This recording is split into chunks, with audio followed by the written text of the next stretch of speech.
Cerita akan berfokus pada keluarga yang terdiri dari Richard si ayah, Susan si ibu, Jesse si kakak, dan Sam si adik.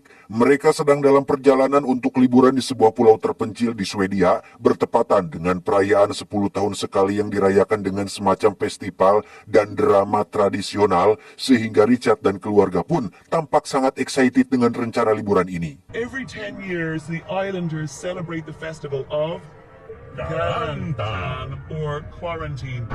Mummy, thank you for the info. Beliefs. Ho, ho, ho. Tiba di dermaga untuk naik kapal feri, Richard dan keluarga pun menyempatkan makan di sebuah restoran kecil yang ada di sana. Yang tepat saat Richard dan Susan sedang memesan makanan, Jesse dan Sam pun terlihat sedang berada di belakang restoran, menemukan seekor burung merpati yang kepalanya terputus, yang entah siapa orang yang sudah tega melakukannya.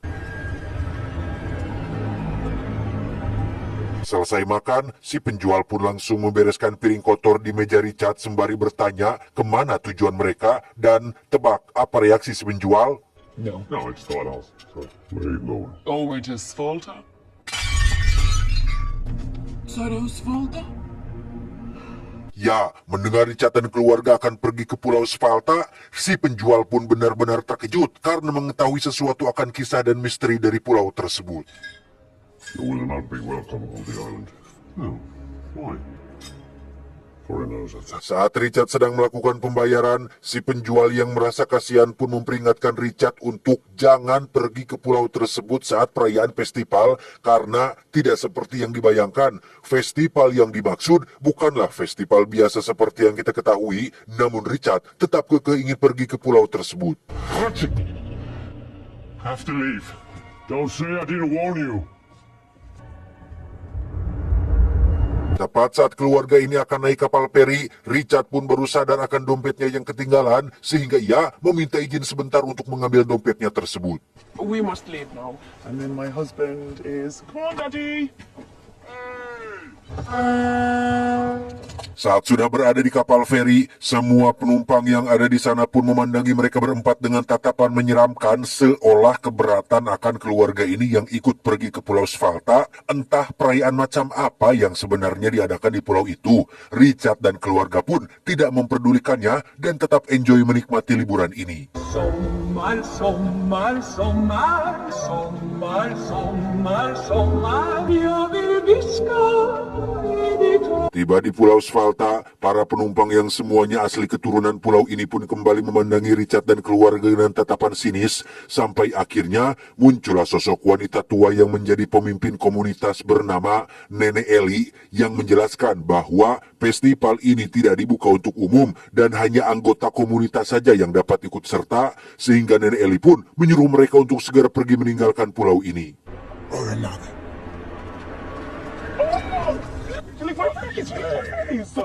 Oh, it's not a horse. Hey. Tak lama, muncullah seorang tour guide keturunan asli pulau ini bernama Matt yang sebelumnya sudah berkomunikasi dengan Richard. Berbeda dengan Nenek Eli dan penduduk yang lain, Matt sengaja menyewakan rumah mendiang ibunya kepada Richard untuk dijadikan hunian selama mereka liburan di pulau ini. It will be short. Okay, come on. Put your bags in the cart. We will now go to your house. Dan inilah rumah yang akan Richard dan keluarga tinggali. Tempatnya cukup bagus dan masih layak huni, di mana saat Jesse sedang melihat-lihat kamar tempat tidurnya, tiba-tiba... Don't be scared. It's only Max. Ya, sekilas wajah Matt tampak menyeramkan dan mencurigakan, tapi Richard dan keluarga sama sekali tidak berpikiran buruk atau suuzon terhadapnya.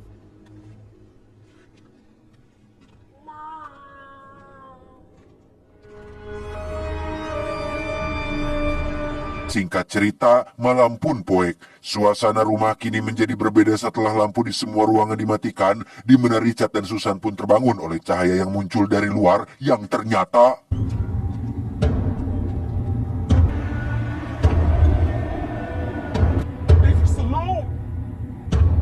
Ya, Ya, semua penduduk terlihat berdiri di depan rumah sembari membawa obor, bahkan salah satunya mengenakan topeng menyeramkan. Susan pun berteriak memperingatkan mereka untuk jangan berisi karena kedua anaknya Sam dan Jesse sedang tidur, di mana mereka malah memberikan hadiah seekor hewan ganggarangan yang sudah mati yang entah apa maksudnya. You can't leave that here.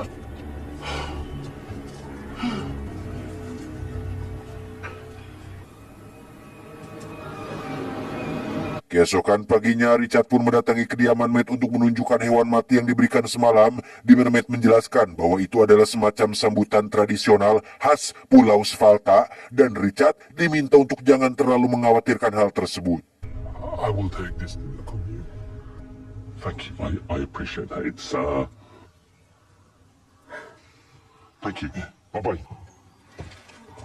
Siangnya, Richard dan keluarga pun berkeliling pulau sembari mencari spot yang bagus untuk berfoto, tanpa sadar jika di kejauhan ada seorang pria botak bernama Johan sedang mengawasi mereka berempat. Di saat yang sama di restoran yang pernah Richard dan keluarga kunjungi, beberapa polisi sedang melakukan olah TKP setelah mendapati mayat si pemilik resto yang ternyata sudah mati dengan kondisi yang sangat mengenaskan.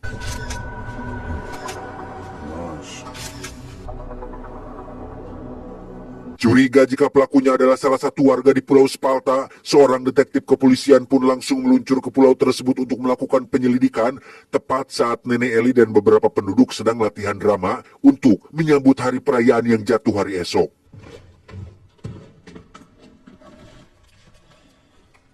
You know Johan.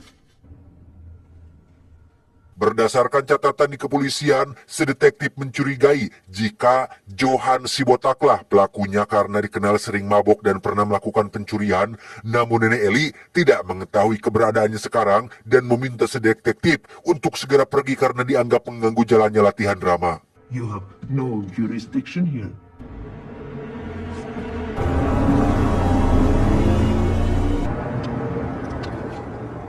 Beralih ke Sam dan Jesse yang sedang mendatangi kafe milik salah satu pemuda bernama Paul yang selalu menunjukkan raut wajah jamedud alias cemberut.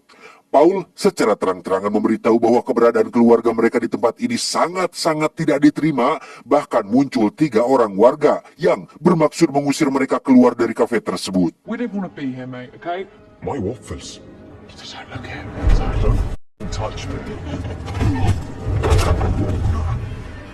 Dan ya, di luar sudah ada beberapa penduduk yang mengenakan jubah dan topeng lengkap dengan 4 peti mati yang tak ditujukan untuk siapa. Mereka pun tertawa menyeramkan yang membuat Sam dan Jesse risih, sehingga mereka berdua pun segera pergi meninggalkan tempat tersebut.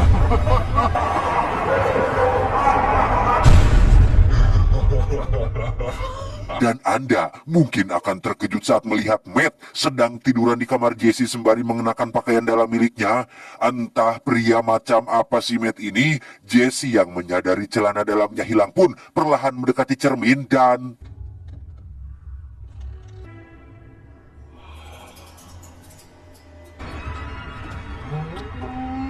Malam harinya di aula komunitas warga Pulau Svalta, Nenek Eli terlihat sedang memberikan pidato kepada seluruh penduduk terkait acara perayaan yang akan digelar besok. Disinilah akhirnya terungkap bahwa acara perayaan yang dimaksud ternyata adalah acara turun-temurun untuk memperingati kematian nenek moyang mereka yang dibantai oleh tentara Inggris sekitar 200 tahun yang lalu. Namun yang menjadi kejutannya adalah setelah pembantaian itu, seluruh penduduk asli keturunan Pulau Svalta berubah menjadi kanibal alias pemakan daging manusia akibat kelaparan yang melanda, dan targetnya adalah orang-orang keturunan asli Inggris seperti Richard dan keluarganya ini. The English arriving here has solidified my resolve. Sebenarnya sudah puluhan tahun mereka menghentikan kegiatan kanibalisme dan hanya merayakannya dengan sebuah drama teater sebagai bentuk penghormatan. Namun setelah melihat Richard dan keluarga yang sekonyong-konyong memaksa tinggal di pulau ini, hasrat kanibal Nenek Eli pun menjadi muncul lagi dan memutuskan untuk memakan mereka berempat bersama dengan seluruh penduduk yang menyetujui akan rencana tersebut. It offered me an unsurpassed clarity. The English must be offered up. Tak hanya penduduk yang lain saja, Nenek Ellie pun mendatangi Matt untuk memberitahu akan rencana tersebut. Matt sempat menolak karena tujuan awal ia mendatangkan Richard dan keluarga hanyalah untuk mengambil keuntungan dari rumah yang ia sewakan. Tetapi setelah terobsesi akan kemolekan tubuh Jesse, Matt pun menjadi setuju dan akan ikut andil dalam rencana tersebut. You might. Together, we shall eat. Perhaps our friends would like some nice cookies. Keesokannya, tepat saat hari perayaan, seluruh penduduk pun berkumpul untuk menyaksikan pertunjukan drama teater yang biasa mereka lakukan. Barulah setelah selesai pertunjukan, mereka akan langsung memburu Richard dan keluarga untuk dihidangkan sebagai makan malam.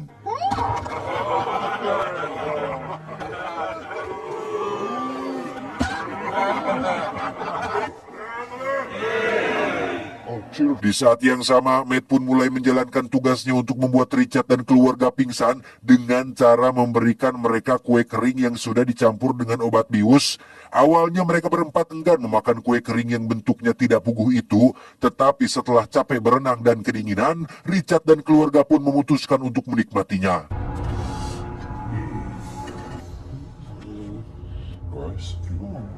They're really dry. Yeah, big ear. Tak lama setelah Richard dan keluarganya ngagoler, Matt pun muncul untuk memastikan mereka semua sudah pingsan. Tanpa sepengetahuan Nenek Ellie yang masih melakukan pertunjukan, Matt pun langsung menjalankan rencana terselubungnya, yaitu melampiaskan hasratnya kepada si Jesse, tetapi...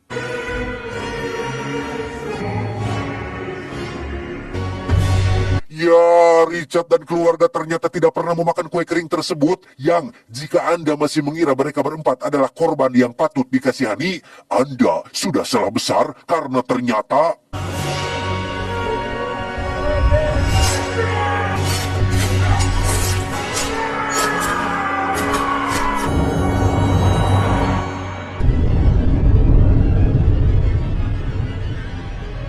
Dan Anda mungkin akan terkejut saat mengetahui jika Richard, Susan, Sam, dan Jesse adalah monster yang sesungguhnya. Keempatnya adalah psikopat yang sengaja datang ke pulau ini untuk melakukan pembantaian tanpa perlu khawatir akan diganggu oleh pihak kepolisian.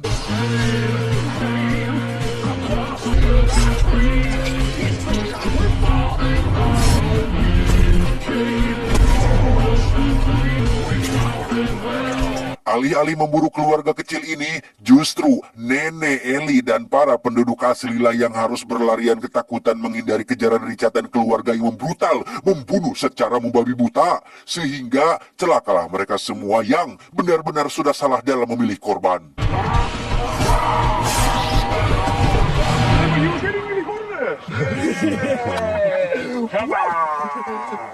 Malamnya, Jesse dan Sam pun mendatangi pusat komunikasi kantor pelabuhan untuk mencegah petugas menghubungi pihak luar. Disinilah kita akan melihat jiwa-jiwa psikopat yang ada di dalam diri mereka berdua ketika Jesse dan Sam harus berakting ketakutan untuk mengelabui petugas yang ada di sana. Come in. Hello, the strange man. I'm from the monsters.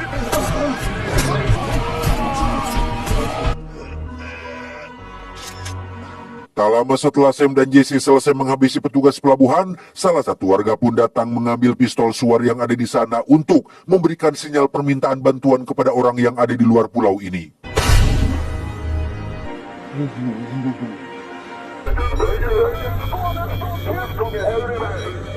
Tak lama setelah pihak kepolisian di luar pulau berhasil menerima sinyal permintaan tolong, Richard dan keluarga pun kembali melanjutkan perburuan yang kali ini targetnya adalah Nenek Ellie dan sisa warga yang bersembunyi di sebuah gudang, sehingga...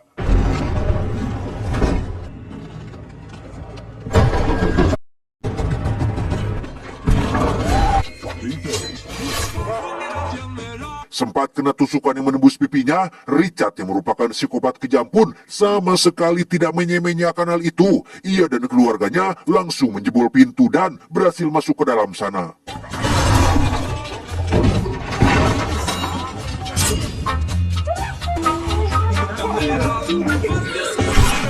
Ketika Richard CS sedang bersenang-senang, muncullah Paul yang bermaksud memberi peringatan, tetapi... Not good. When I saw the flip.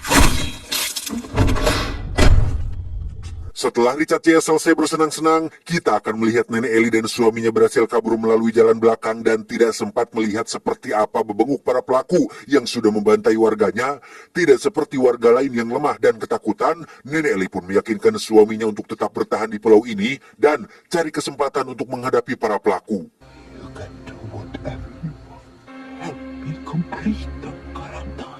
Di saat yang sama, Richard CS pun sedang rehat sembari menikmati api unggun, di mana Richard sekonyong-konyong menikam leher Sam hingga modar karena ternyata Have I? Why did you do that? This characterization is too deep and cliche at best. ya, siapa yang menduga jika Richard, Susan, Sam, dan Jesse bukanlah sebuah keluarga beneran? Mereka berempat adalah para psikopat yang secara kebetulan bertemu dan berakting jadi keluarga demi mengelabui orang lain. Aksi ini pun bukan yang pertama kalinya untuk mereka. Sebelumnya, mereka sudah gonta-ganti partner kerja dan melakukan aksi berbeda di berbagai belahan dunia. Yang karena Sam dianggap memiliki sikap buruk dan menjengkelkan, makanya Richard pun membunuhnya setelah semuanya sudah selesai.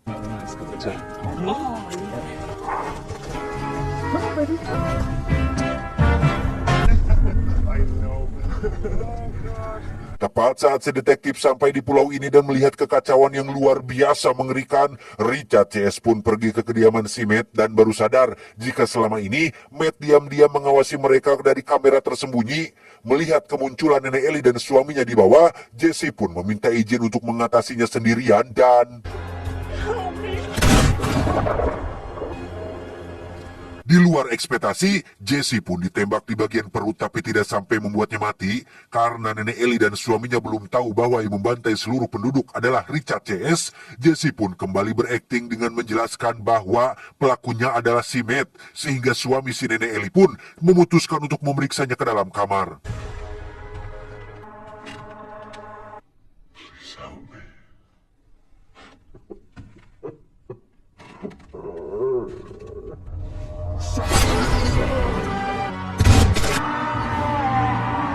Ya, suami nenek Ellie pun maut oleh Richard yang pura-pura terbaring di atas kasur. Sementara untuk Jesse, ia didatangi oleh Susan yang masih berakting menjadi ibunya. Sampai akhirnya muncullah Richard yang datang ke sana sehingga mereka bertiga pun langsung menghentikan aktingnya yang membuat si nenek Ellie terkejut. Sampai akhirnya The English lied. I now realize.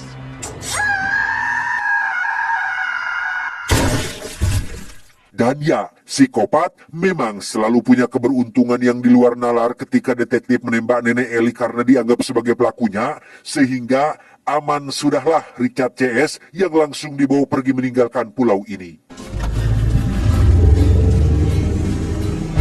Untuk si Johan botak, ia pun ditembak mati oleh pasukan polisi yang baru datang, dan itu menjadikan pertunjukan terakhir paling menyenangkan untuk Richard dan keluarga abal-abalnya.